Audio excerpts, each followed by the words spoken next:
I'm Dr. Virdee, and as you can tell, I'm in a brand new office, and that's the reason why I haven't been able to video blog as often as I was before. So our clinic moved to a new location, and it's spacious, it's very cozy, and it has a really relaxing atmosphere. And we're going to be having an open house May 8th and 9th, and would love to have you come join us. Click below for more details and to RSVP. So today's video blog is going to be a really fun one because I'm going to be answering a question that my cousin in England asked, and I never get to see him, so I'm really excited to be able to answer this question for him. So the question is, what would you recommend to be the ultimate and best herb to have on a daily basis that would alleviate more than just a few ailments? This is a really good question. And when I was thinking about the herb that I would recommend, I wanted to keep in mind a lot of the disease conditions that we tend to face in the U.S. and in other first world countries.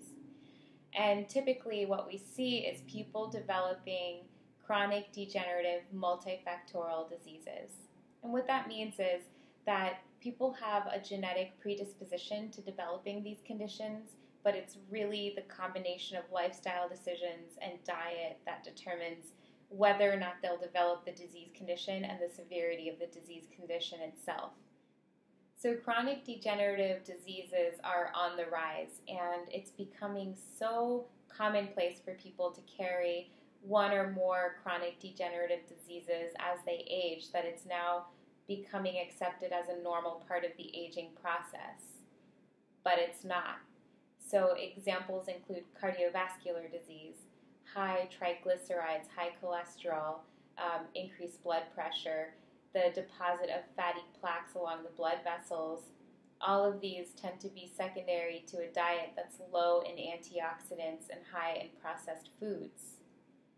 You have conditions like arthritis, so chronic musculoskeletal pain. A lot of the times people are on long-term painkillers so that they can continue doing tasks that otherwise they can't do. Cancer is on the rise, and more people are getting diagnosed at younger ages. And it's also due to a lower antioxidant status, so an increased susceptibility for DNA damage and mutations. And then you have Alzheimer's disease, which is definitely on the rise. And a lot of research is finding that there is a hereditary component, but a lot of the times your risk can go down if you have a healthy cardiovascular system, if you have a healthy BMI, and if you have a high antioxidant diet. So before this video gets too depressing, I'm just going to cut to the chase and say that there is an herb that can actually help reduce a lot of the inflammation, reduce symptoms of these chronic degenerative diseases, as well as even reverse some of them. And it's turmeric. Turmeric is an herb that is indigenous to South Asia. It is what gives curries the orange color, and you find it in a lot of South Asian cooking. It's a root, and it's from the ginger family, which is why it looks similar to ginger. And it's incredibly powerful as a medicine. In Ayurveda, turmeric is considered a blood purifier. So it's applied to people who have toxic blood. Whenever I heard the phrasing toxic blood in old herb manuals and traditional forms of medicine like Ayurvedic and Chinese medicine, I always interpreted it as blood that had higher levels of circulating inflammatory cytokines and a lower antioxidant status.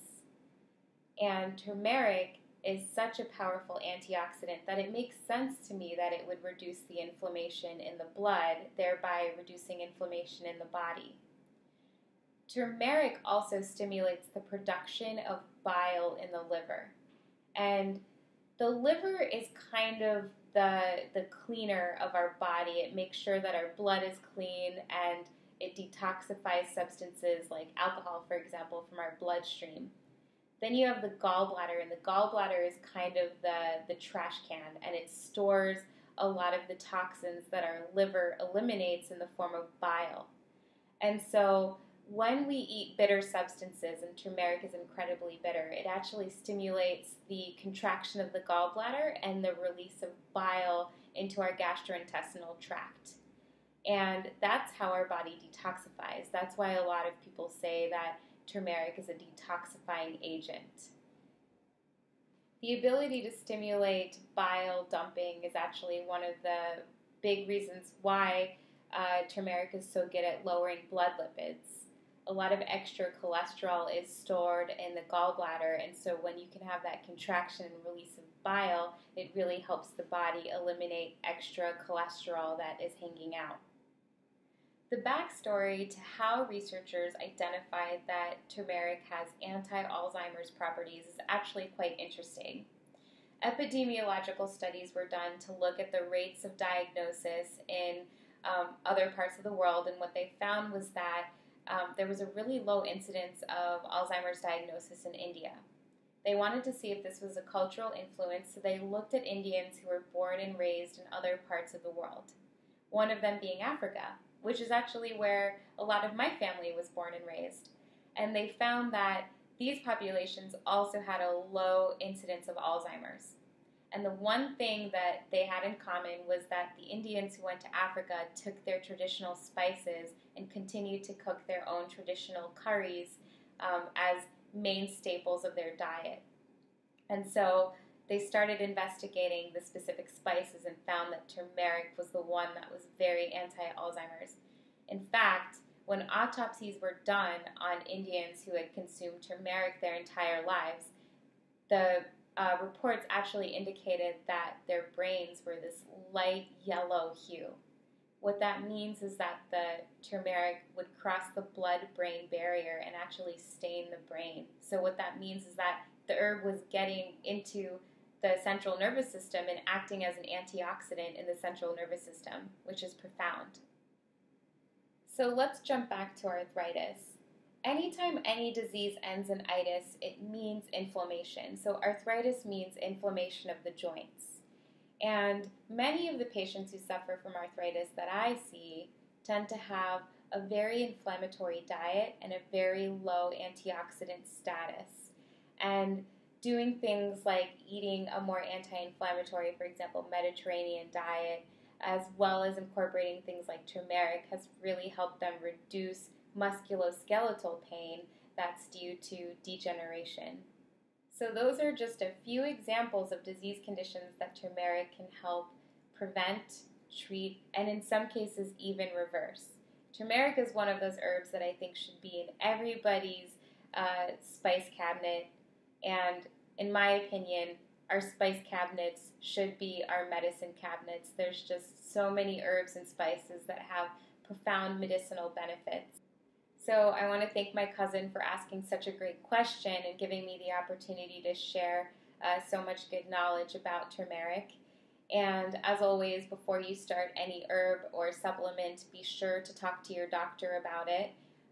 You want to make sure that it's safe for you to take. And there are some cases, for example, people with gallbladder stones or people who are on blood thinners, where they would want to be careful about adding turmeric into their diets.